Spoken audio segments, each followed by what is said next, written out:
Hello दोस्तों, मैं आपका दोस्त निशांत और आपका स्वागत है।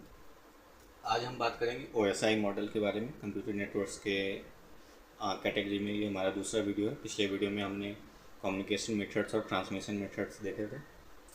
OSI मॉडल होता क्या है? OSI मॉडल को ISO ने डेवलप किया था और ये आपको ये एक्सप्लेन करता है कि किसी भी नेटवर्क में कम्युनिकेशन होता कैसे है। जैसे अगर किसी सेंटर ने कोई डेटा सेंड किया तो वो रिसीवर तक पहुंचता कैसे है। तो उसके इस मॉडल में 7 लेयर्स बताए गए थे, जो कि सबसे पहला लेयर है एप्लीकेशन, फिर है प्रेजेंटेशन, फिर है सेशन लेयर, फिर ट्रांसपोर्ट लेयर, फिर नेटवर्क लेयर, फिर डेटा लिंक लेयर और आखिरी में होता है फिजिकल लेयर। लेकिन ये होता है सेंडर के हिसाब से। अगर आप देखोगे तो टॉप पे होता है एप्लीकेशन लेयर। एप्लीकेशन लेयर का मतलब होता है कि आप यूजर से डेटा इंटरेक्ट कर रहे हो, यूजर डेटा देख पा रहा है अपने डिवाइस पे, अपने स्क्रीन पे। लेकिन जब ये रिसीवर के पास जाता है तो फिर ये इस वे में जाता है कि ये पहले फिर फिजिकल लेयर पे जाएगा, फिर डेटा लिंक, और फिर होते होते वो एप्लीकेशन लेयर में रिसीवर के पास पहुंचेगा। तो आज हम ये बात करेंगे कि हर लेयर का क्या इंपॉर्टेंस है और हर लेयर में क्या होता है। सबसे पहले एप्लीकेशन लेयर की बात करें तो जैसा मैंने बोला कि यूजर को डेटा विजिबल होता है, जो डेटा आप भेज रहे हो, और रिसीवर के पास होता है कि जो डेटा आपको मिला। नेक्स्ट होता है प्रेजेंटेशन लेयर।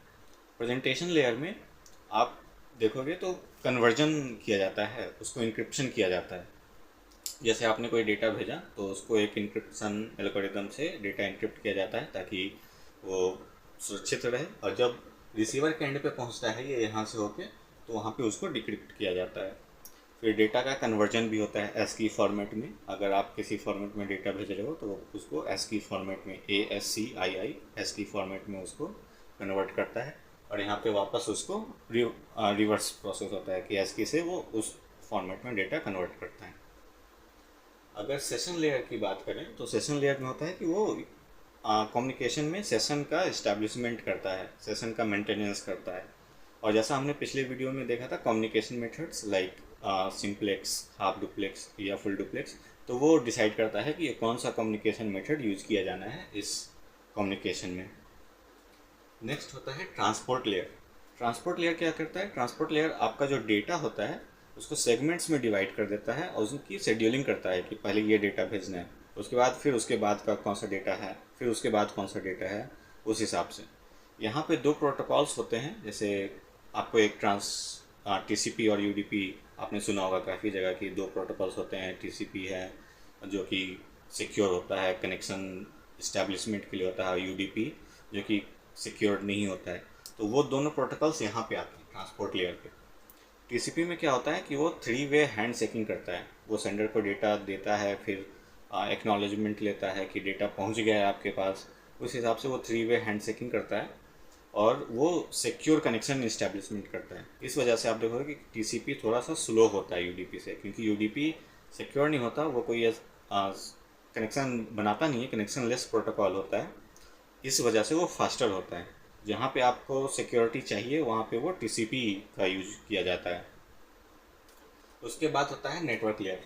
यहाँ से चीज़ें थोड़ी सी आपको समझने की ज़रूरत है, क्योंकि ट्रांसपोर्ट लेयर में आपने क्या किया, आपने डेटा को सेगमेंट में डिवाइड कर दिया।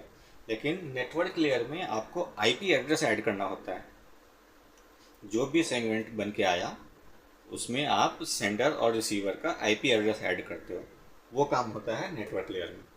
और उस जो सेगमेंट में जब आपने ऐड कर दिया IP एड्रेस, तो फिर उसको आप कहते हो पैकेट्स। पैकेट्स में आपको IP एड्रेस हेडर्स में ऐड किया हुआ होता है सेंडर और रिसीवर का। नेक्स्ट होता है डेटा लिंक। डेटा लिंक में क्या होता है? डेटा लिंक में आपको सेंडर और रिसीवर का MAC address, physical address add किया जाता है। IP एड्रेस आपने नेटवर्क लेयर में ऐड कर दिया, लेकिन जो फिजिकल एड्रेस, मैक एड्रेस होता है, वो आप डेटा लिंक लेयर में पैकेट्स में ऐड करते हो।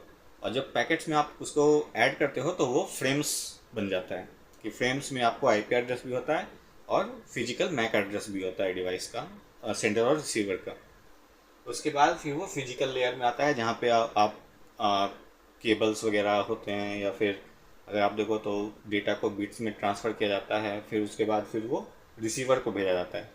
और फिर सेम इसका रिवर्स प्रोसेस होता है रिसीवर साइड में। जैसे फिजिकल आया, फिजिकल के बाद डेटा लिंक लेयर आया, तो डेटा लिंक लेयर में आप मैक एड्रेस जैसे आपको सेंडर और रिसीवर का मिल गया, तो ये रिसीवर के पास गया, रिसीवर के मैक एड्रेस पे, और उसके बाद फिर वो फ्रेम्स से वो हेडर हटा दिया जाता है ताकि वो पैकेट्स बन जाए वापस। फिर पैकेट्स को नेटवर्क लेयर पे भेज दिया जाता है।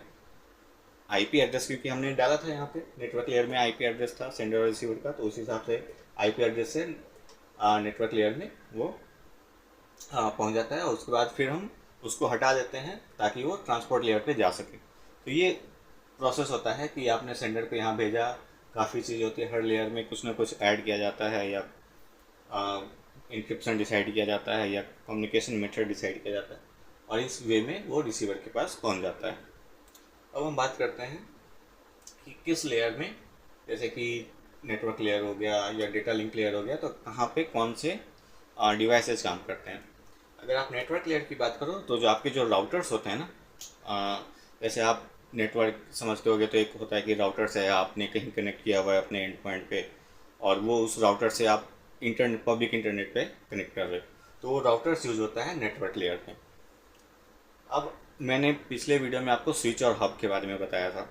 स्विच जो होता है वो डेटा लिंक लेयर पे काम करता है, ताकि वो डिसाइड करता है कि उस नेटवर्क में फिजिकल एड्रेस वो पता करता है स्विच, और वो रिलायबल होता है हब से, तो डेटा लिंक लेयर पे हम स्विच यूज करते हैं। और फिजिकल लेयर्स में हम केबल्स वगैरह यूज करते हैं, जो कि हमें रिसीवर को भेजना होता है। ये OSI मॉडल में हम सेंडर साइड से जो भी हम हेडर्स ऐड करते हैं, जैसे नेटवर्क लेयर पे या डेटा लिंक लेयर पे, हम उसे कहते हैं इनकैप्सुलेशन, क्योंकि हम उसमें हेडर ऐड कर रहे हैं। जैसे कि नेटवर्क लेयर में हम आईपी एड्रेस ऐड करते हैं, या डेटा लिंक लेयर में हम फिजिकल एड्रेस ऐड करते हैं, तो हम इस प्रोसेस को कहते हैं इनकैप्सुलेशन। लेकिन जब रिसीवर साइड में जब वो हम पैकेट्स हटाते हैं, तो उस प्रोसेस को हम कहते हैं डीकैप्सुलेशन। आज के वीडियो में बस इतना ही। नेक्स्ट वीडियो में हम देखेंगे TCP IP मॉडल, फिर IP एड्रेसेज और बाकी और कुछ कंप्यूटर नेटवर्क्स के बारे में। तब तक के लिए थैंक यू।